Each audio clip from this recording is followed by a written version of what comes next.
Alright, no turning back now. Leak test and fill.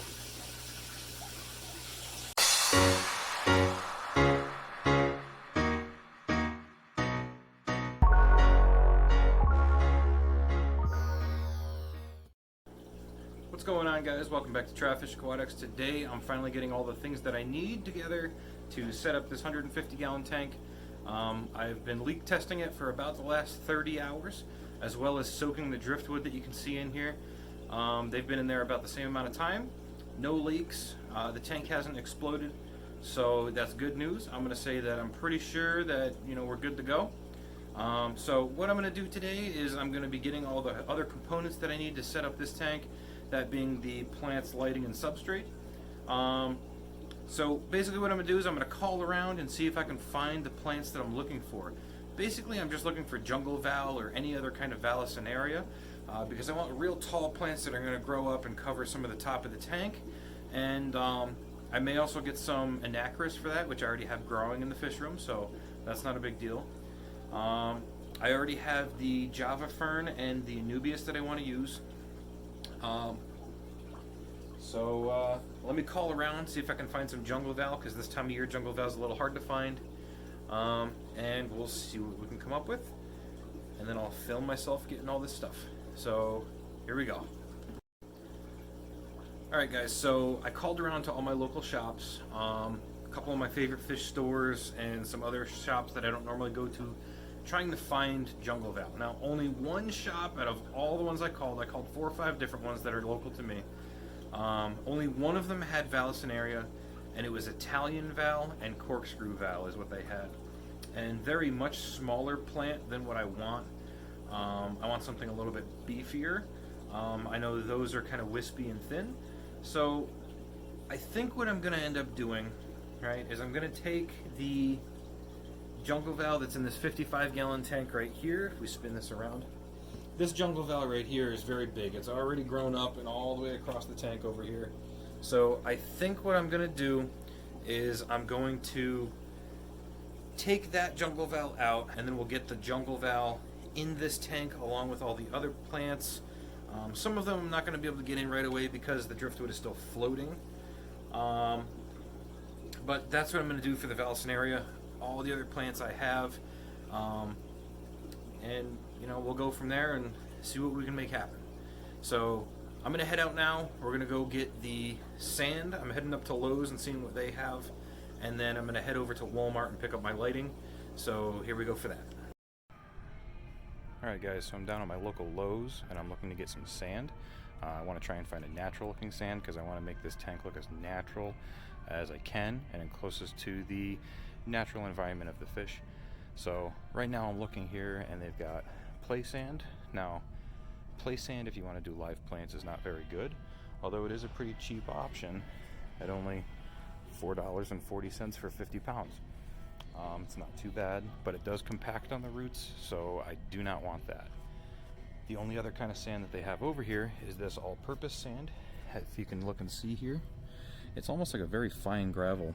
Now this would work, and it's a reasonable price of $4.55 for 50 pounds of it, but it's very whitish gray, so I don't really want to use a whitish gray in a natural environment. But if you're looking to do a planted tank and you're looking for a sand substrate, this would actually work pretty well because of how coarse it is. So you always have that option open to you, but I don't want that. I want something a little bit darker. I think they have something out in the garden section that I can use, so I'm going to take a walk over there and see if I can get it. Alright guys, so the sand that I was looking at getting is outside in the garden center, and they have it closed right now because of inclement weather. So I'm not going to be able to actually show you guys the pallet of sand sitting outside because I have to have somebody go get it for me to see if I even like it, and if I do, I'll pick some up. So I guess we're doing that now. Alright guys, so for the 150, I'm here at Walmart getting lighting. So for lighting, I'm going to be using this down here. This is a 3200 lumen hyper tough LED shop light. I use these in a lot of my tanks. They work really well. This specific one is 16 bucks. It's 5000 Kelvin, 3200 lumen. Can't get much better than that.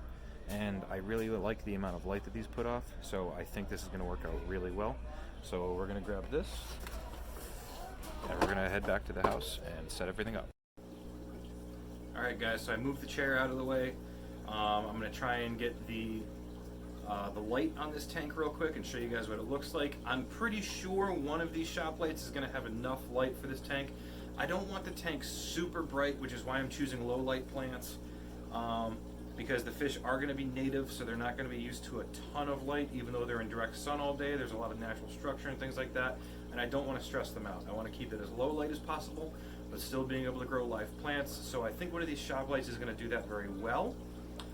It's going to be kind of hard to determine how bright it actually is until we get some substrate in here, because the light is actually passing through the bottom of the tank. But I think it's going to work out. So I'm going to go ahead. I already pulled it out of the box. It's sitting right here, and put it on the tank and see how it looks. So I'm just going to adjust the camera down a hair. There we go.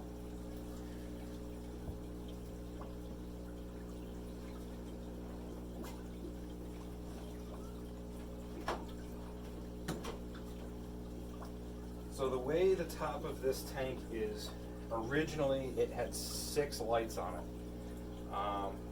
It had 6 of the 18-inch fluorescent tube lights. So I'm not going to run it that way. If I have to, I can get some of the 18 or 24-inch under cabinet lights like I have, slide this over, hook those lights in tandem up on the other side, and add some more lighting to it if we need to. I don't know if we're going to. But let's go ahead and plug it in and see what it looks like.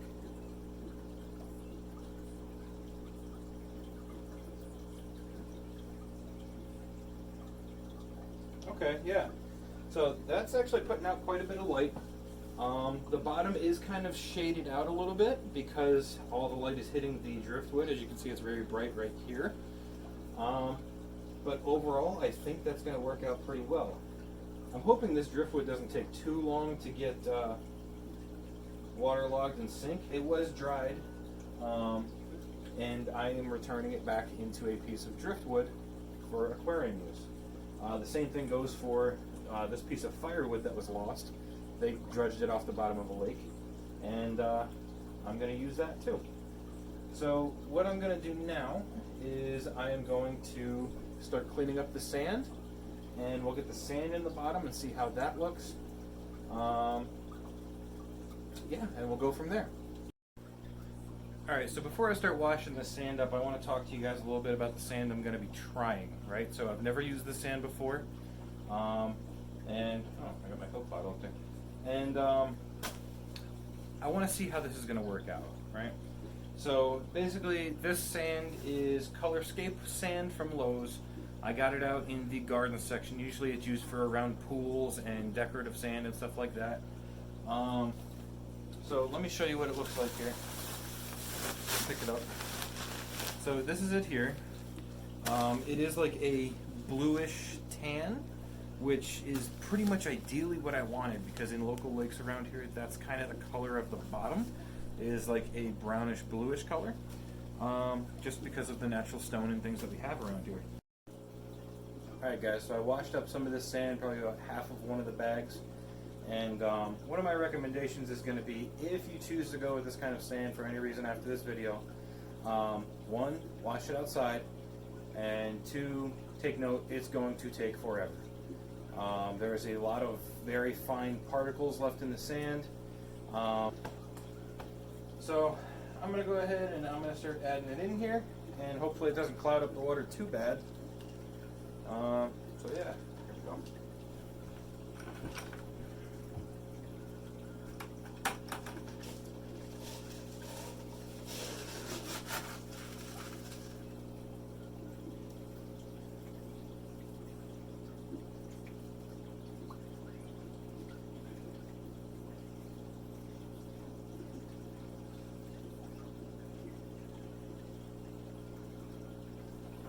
So by the look of things, this seems like it is more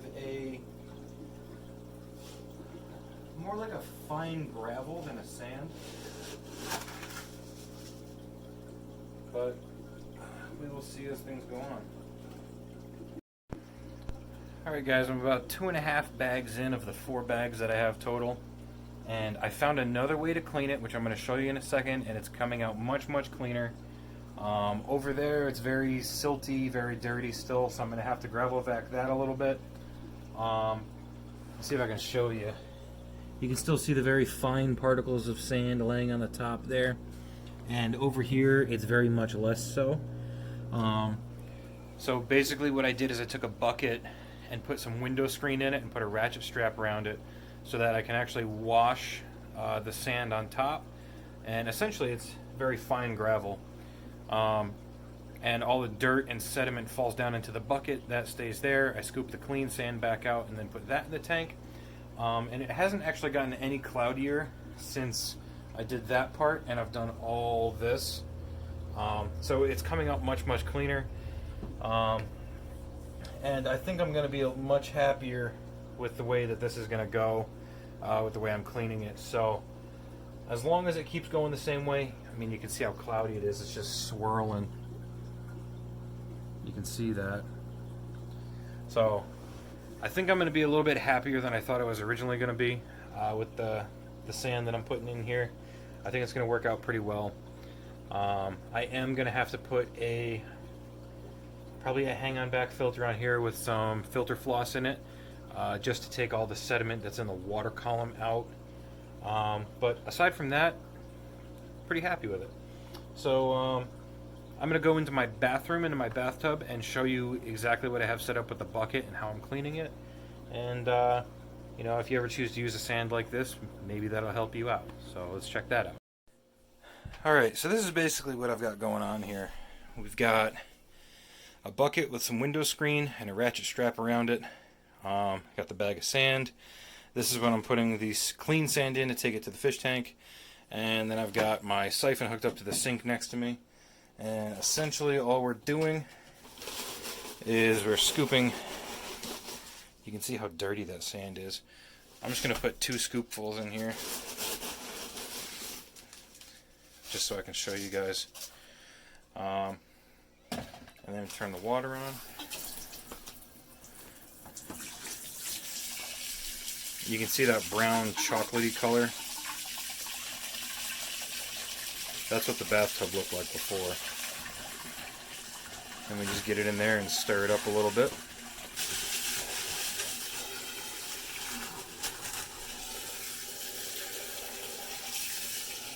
My hose keeps coming off. But essentially that's it. You guys get the idea. I don't know why that keeps coming off. But yeah, that's it. So now that's pretty much clean. I used a little bit too much water. And then the water and sediment settles to the bottom of the bucket. And that's pretty much it. So I'm going to keep working away at this, get them 4 bags in there, and we'll go from there. So here's how cloudy it is after rinsing all that substrate. Still pretty cloudy. I put some water clarifier in there, so that's probably why it's even cloudier. I got a filter on the back with some filter floss in it running. Hopefully that'll clear the stuff out of the water column. And the air stones will keep it in there so that it does get cleaned out. But all in all, I think it came out pretty good. I do like the color, because that's pretty natural and it's coarse enough that plants are definitely going to work. Not worried about that. But I do want to show you the bucket from when I finished here. It's half full. This is just 3 bags. And it's a thick paste sediment, so it's like, so there is a ton of sediment in this. So if you choose to use this stuff, definitely set up something similar to like what I had to rinse it, because otherwise you're going to get most of that in your tank, and you definitely don't want that, because that will compact your roots. You can see I just swipe my finger through it and it's holding its shape. So that'll compact on the roots and choke out the plants, and they will die. So yeah. Yep. So now we wait. Alright, so I originally wanted to get the plants in here, get the fertilizers in here and stuff like that, and get it set up. But I'm going to have to let this go for a couple days for that to clear up. Maybe water change it out. Do a little gravel vac on that substrate to get any of the fine particles I missed in this section out.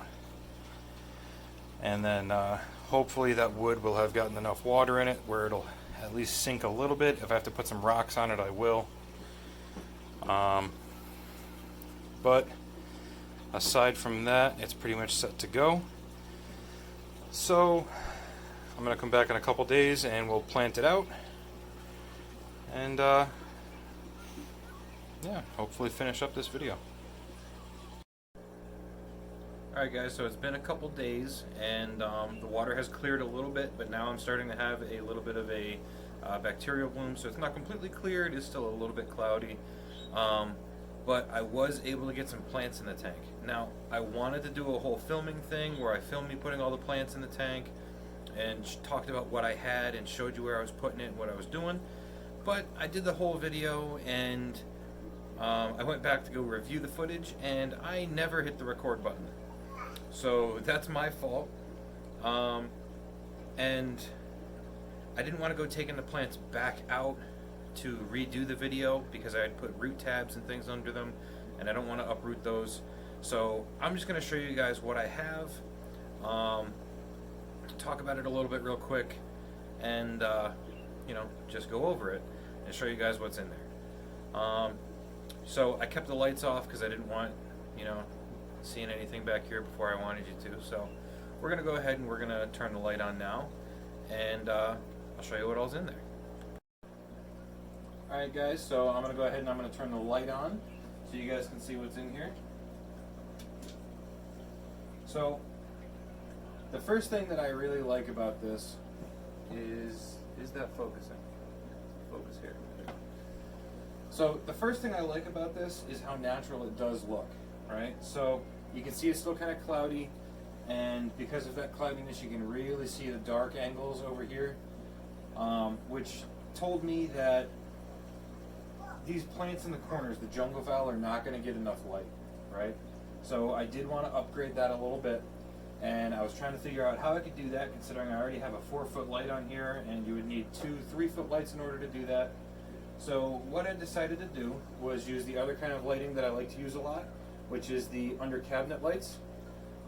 So what I did is I put one up here, and I liked the way it looked, so I'm going to go ahead and set it up the same way and turn that one on so you guys can see that also.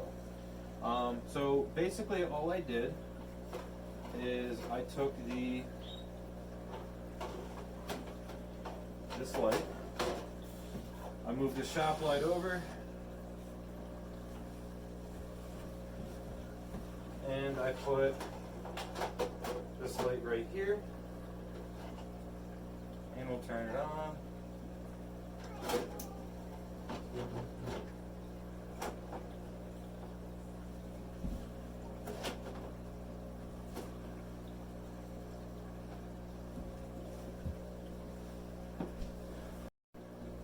Alright, so I think that light on and everything else that you see here is much better. You're getting a more even lighting across the whole tank. So I'm much happier with that. Like I've been saying, the water is still a little bit cloudy, but I'm going to be adding a cycled Fluval 406 canister. I've probably talked about it before. It's been hooked up to this 75 up here. It's currently out on the 125 in the living room, maintaining its cycle. And then I'm going to put it on here, and it'll clear up this bacterial bloom in about a day or two, because it'll already have all the pre-established nitrifying bacteria in there. And then this will clear up and be just as clear as the 75 you see above it, instead of having this white haze. So I want to talk about what's in the tank a little bit, and as far as driftwood, plants, filtration, things like that, which I already told you, the canister. So I'm going to start from this side and work my way that way. So starting here, we're going to start with the sponge filters. So this is a Aquatop 60-gallon rated sponge filter. I have 2 of them, as you can see. I'm probably going to end up leaving those in here. I generally like running air stones in the aquariums, and if you're going to run an air stone, you might as well run a sponge filter. So I'm going to hide this one behind the driftwood back there a little bit, and that one's going to go behind the jungle valve. And that's just where theirs are going to be. They're just in the front right now to help with circulation a little bit, as well as to help polish the water, because the two hang-on backs that are on here are going to be coming off, but they were just helping to cycle the water. So plants in the back, we got jungle valve back here.